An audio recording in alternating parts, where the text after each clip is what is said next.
Hello guys, welcome to our video again. तो पिछले part में हम displacement relation in progressive wave तक पढ़ चुके हैं और इस वीडियो में हम वो भी आगे जाएंगे। चलिए line by line explanation start करते हैं।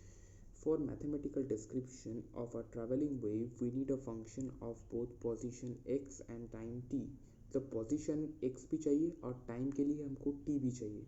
Such a function at every instant should keep the shape of the wave at any instant. Also, at every given location, it should describe the motion of the constituent of the medium at the location. If we wish to describe a sinusoidal traveling wave, such as one shown in figure 14.3, जो हम बाद में देख लेंगे, the corresponding function should also be sinusoidal. तो sinusoidal wave एक wave होता है जो ट्रिग्नोमेट्रिक जो साइन फंक्शन है उसको फॉलो करता है, उस पे ऊपर बेस्ड है, तो इसको हम बोलते हैं कि साइनोसोडियल वेव्स।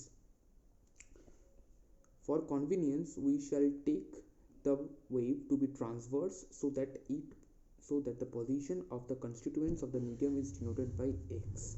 तो ट्रांसवर्स वेव्स यहाँ पे लिया जा रहा है। तो ट्रांसवर्स वेव मतलब क्या है?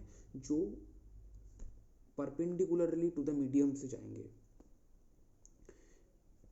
Okay, the constituent of the medium is denoted by x। The displacement from the equilibrium position में बी डिनोटेड बाय y। तो डिस्प्लेसमेंट यहाँ से बोल रहे हैं कि denoted y। A sinusoidal travelling wave is described by this. So this is the sinusoidal travelling wave and this is the equation of the sinusoidal travelling wave. Okay, next, the term phi in the argument of the sine function means equivalently that we are considering a linear combination of sine and cosine functions.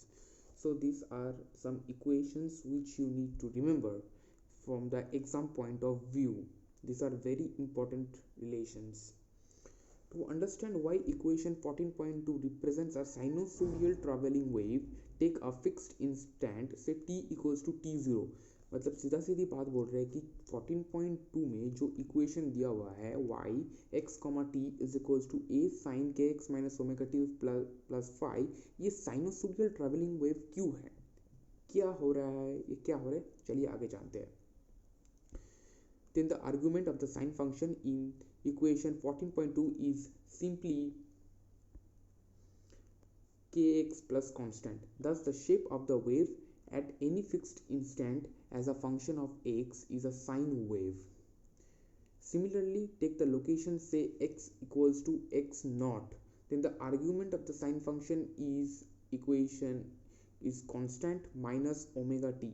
The displacement y at fixed location thus varies sinusoidally with time. That is, the constituents of the medium at different positions execute simple harmonic motion. तो यहाँ पे बताया गया है कि constituents of medium क्या कर रहे हैं? Simple harmonic motion से मतलब execute कर रहा है। Finally, as t increases, x must increase in the positive direction to keep kx minus omega t plus phi constant. अगर t बढ़ा तो x को भी बढ़ना पड़ेगा in the positive direction ताकि kx minus omega t plus phi constant रह सके।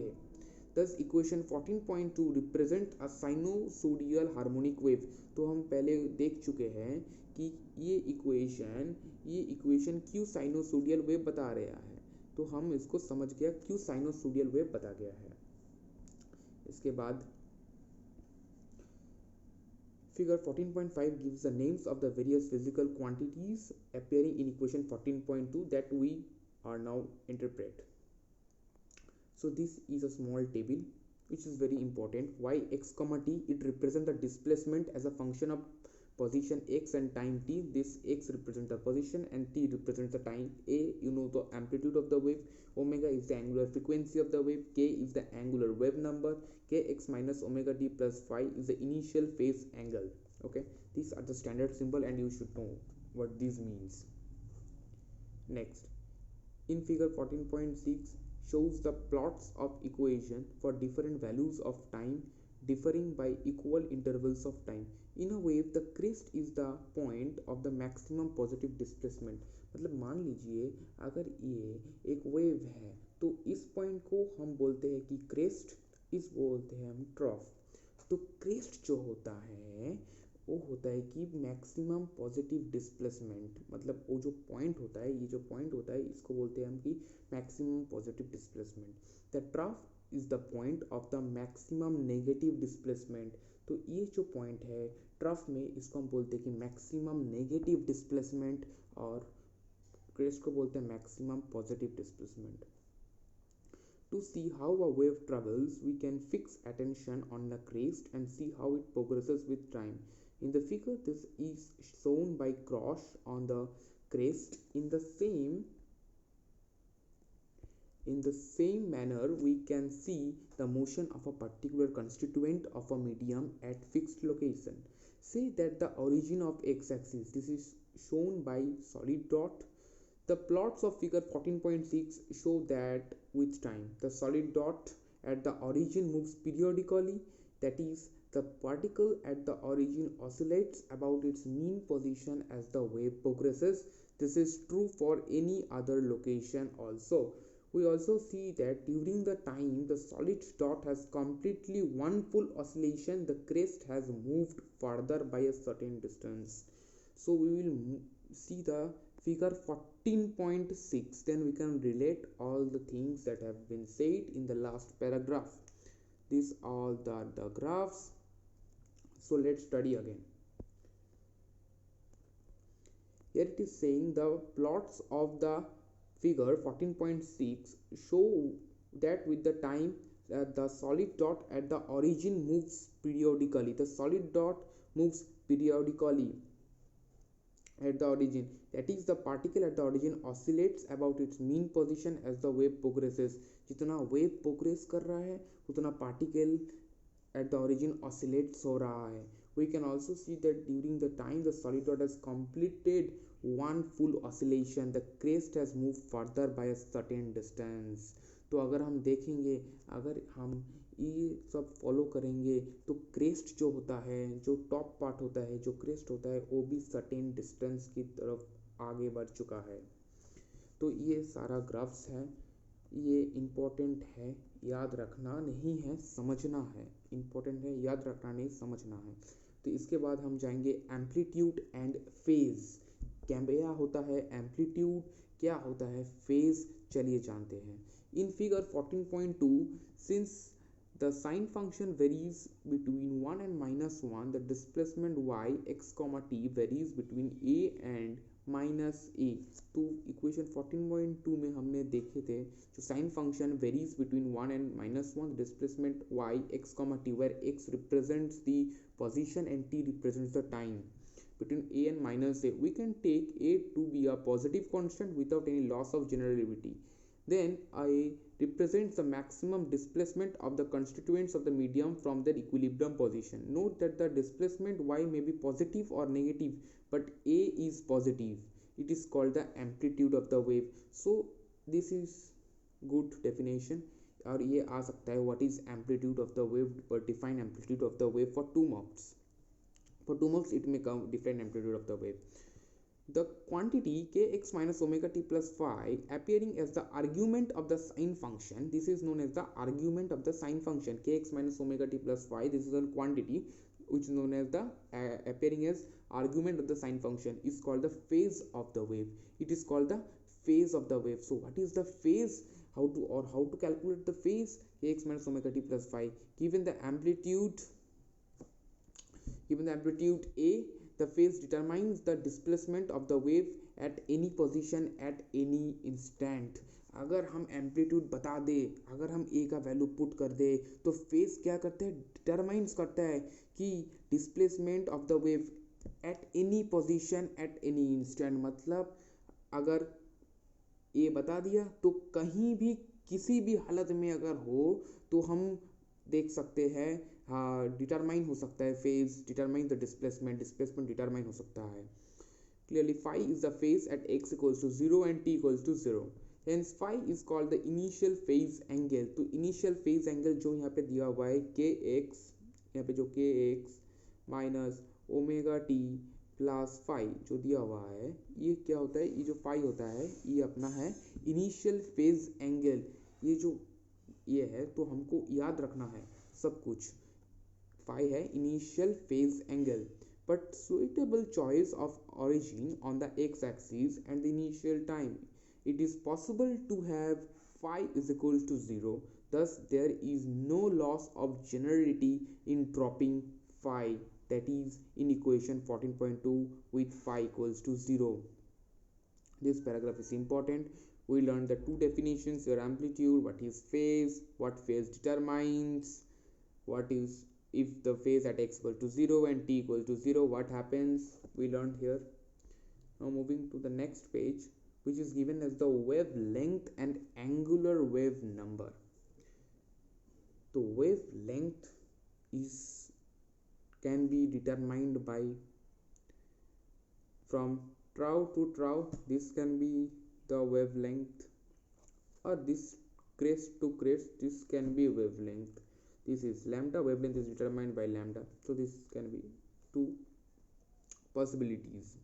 Or the completion of one wave, or the completion of one wave means like that. If you started like that, it is then one wavelength on lambda. The minimum distance between the 2 points having the same phase is called the wavelength of the wave, usually denoted by lambda. So यहाँ पे बता रहे कि minimum distance between the 2 points having same phase क्या होना चाहिए, same होना चाहिए, तो भी हम बताएंगे ये है wavelength of the wave. ये important है, एक नंबर का क्वेश्चन किया आ सकता है कि what is the wavelength, तो इसको डिनोट कैसे जा सकता है, ये लैम्डा से डिनोट हो सकता है. For simplicity, we can choose points of the same phase to be crest or trough. The wavelength is then the distance between the two consecutive crests or troughs in the wave. तो हम बताए कि दो consecutive crest होगा और दो consecutive troughs होगा, जिसको हम बताएंगे कि ये लैम्डा है.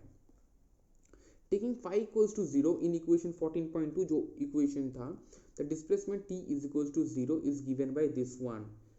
Y is equal y x comma 0 equals to a sin kx. Since the sine function repeats its value after 2 pi change in angle, तो sin जो function है वो repeats करता है, वो repeat करते हैं कितने में, 2 pi पे, 2 pi पे एक होता है, उसके बाद और repeat करेंगे 2 pi में repeat करता है, तो sin kx equals to sin kx plus 2n pi equals to sin kx plus 2n pi by k. That is the displacement at point x and at x plus 2n pi by k are the same, where n equals to 1 2 3 अगर हम n के value 1 2 3 लगा देंगे, the least distance between points with the same displacement is obtained by taking at n equals to 1. जो least distance होगा मतलब जो कम से कम distance होगा, वो कैसे मिलेगा, अगर हम n equals to 1 डाल दें. उसके आगे देखते हैं. Lambda is given by lambda equals to 2 pi by k और k equals to 2 pi by lambda. From here we can get that lambda equals to this. यहाँ से हम यह को डिफाइन कर सकता है.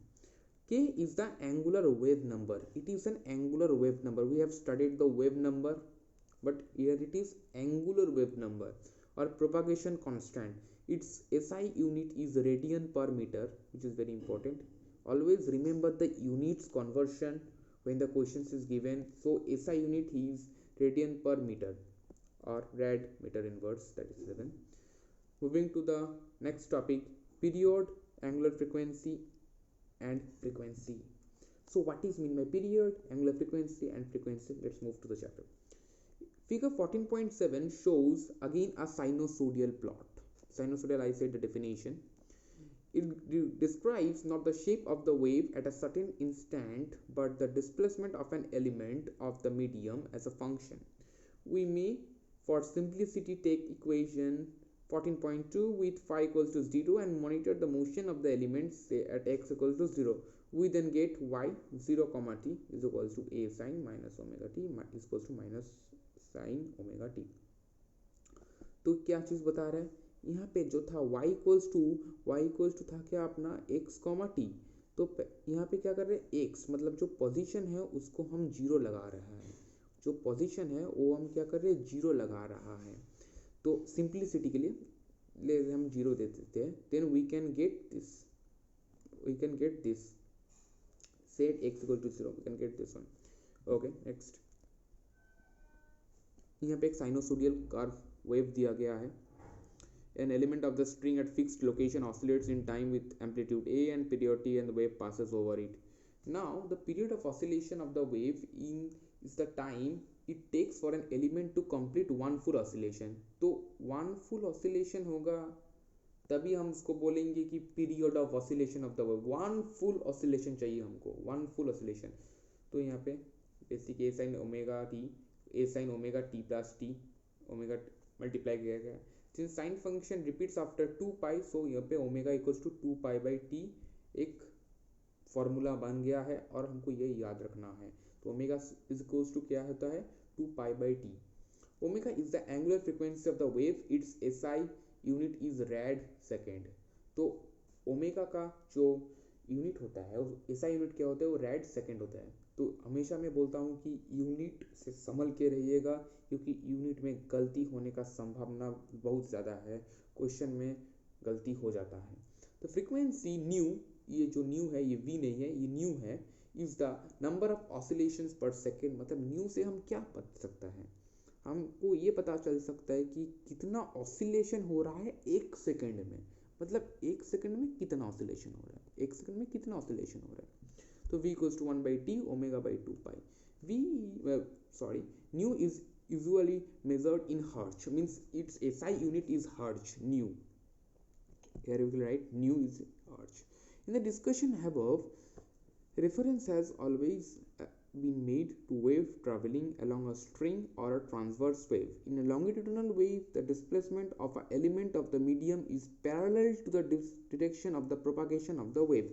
तो हम जैसे कि बता चुके हैं कि ट्रांसवर्स और लॉन्गिट्यूडनल वेव इस चैप्टर में बहुत इंपॉर्टेंट है. तो बार बार हमको दिखा रहे हैं कि लॉन्गिट्यूडनल वेव, ट्रांसवर्स वेव भी मिल चुके हैं. तो लॉन्गिट्यूडनल वेव में क्या बोल रहे हैं, the displacement of the wave the medium is parallel. जैसे कि हम बता रहे हैं, अगर ये डायरेक्शन ऑफ द ये जा रहा है तो और ये वेव ऐसे जा रहा है, तो इसको हम बोलते हैं कि लॉन्गिट्यूडनल वेव. हमेशा बोलता हूँ कि ये याद रखना, longitudinal wave, transverse wave. In equation 14.2, the displacement function for a longitudinal wave is written as this. ये चैप्टर में बहुत ज़्यादा इक्वेशंस है, बहुत ज़्यादा फॉर्मूलेज है, और उसको याद रखना भी बहुत ज़रूरी है, क्योंकि क्वेश्चन दे देंगे कि एम्पलीट्यूड बताओ, एक क्वेश्चन दे देगा, उसके बाद बोलेगा एम्पलीट्यूड बताओ, इसका फेज बताओ, क्या इनिशियल फेज एंगल क्या होता है, ये होता है, वो होता है, सब बताएंगे. तो हमको याद रखना है स्पेशली क्या क्या होता है. मतलब ए, यहाँ पे जो ए दिया है ये क्या होता है, ये क्या रिप्रेजेंट करता है, यहाँ पे फाई जो दिया है वो क्या रिप्रेजेंट करता है, ये हमको याद रखना पड़ता है. Where s x comma t is the displacement of an element of the medium in the direction of propagation of the wave at position x and time t. A is the displacement amplitude, जैसे कि हमको पता है कि A क्या होता है, displacement amplitude.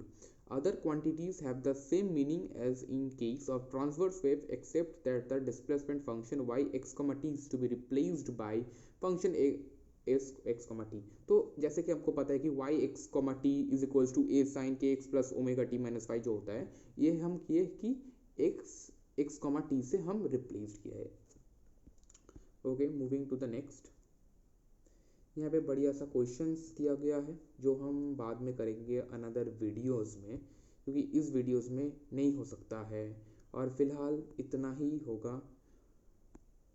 Wait कीजिए अगले वीडियो आने तक. Please subscribe to my channel. Thank you guys.